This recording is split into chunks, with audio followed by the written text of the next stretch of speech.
Let's try to solve this problem. Simplify the following. So let's start with 1. X to the 4th quantity raised to the 5th power. So here, we will apply the power to power law of exponent, wherein if we have x raised to m, quantity raised to n, it's equal to the same base x raised to the product of the exponents m and n.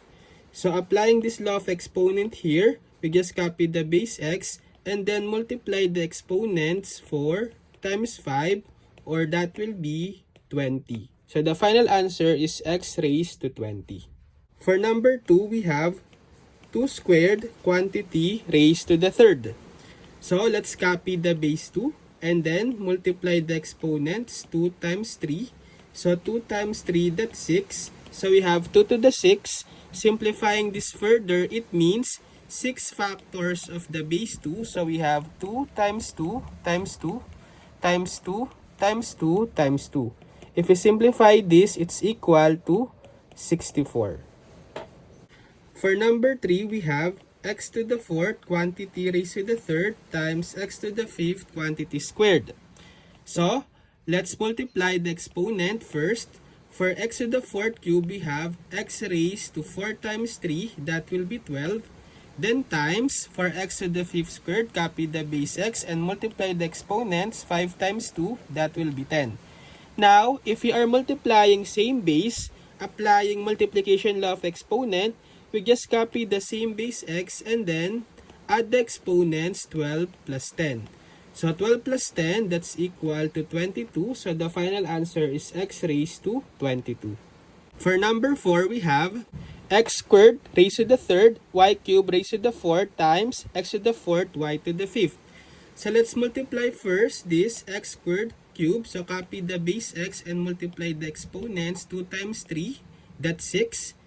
Multiplying this, we have y raised to the product of the exponents 3 and 4. 3 times 4, that's 12. And then times x to the 4th, y to the 5th. So, if we multiply x to the 6th times x to the 4th, applying multiplication law of exponent, copy the base x and then add the exponent 6 plus 4, that will be 10. So, we have x to the 10 times, this time the product of y to the 12 and y to the 5th. Again, copy the base y and add the exponents 12 plus 5, or that will be 17. So this is the final answer. X to the 10th, y to the 17th. For number 5, we have negative 2 times x cubed to the 5th times y to the negative 2 to the 4th times z cubed to the negative 2 times 3x to the negative 4, y to the 10, z to the 9. So, notice that we have a constant here. So, let's multiply them first. Negative 2 times 3, that will be negative 6. Then, let's simplify x cubed to the 5th. So, copy the base x and multiply the exponents. 3 times 5, or 15. Simplify y to the negative 2 to the 4th. Copy the base y. Multiply the exponents. Negative 2 times 4, negative 8. Simplify z cubed to the negative 2. Copy the base z and multiply the exponent 3 times negative 2, or negative 6.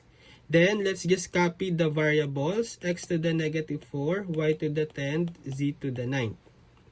And then, if we multiply the same base, x to the 5th times x to the negative 4, again, copy the base x and add the exponents 15 plus negative 4, that will be positive 11.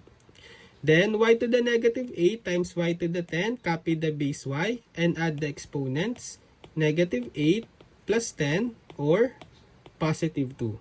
Lastly, z to the negative 6 times z to the 9, copy the base z and add the exponents, negative 6 plus 9, or that will be equal to 3. So, this is the final answer. Negative 6x to the 11th, y to the 2nd power, z cubed. Okay, so now it's your turn. So try to solve this problem and just comment your answers.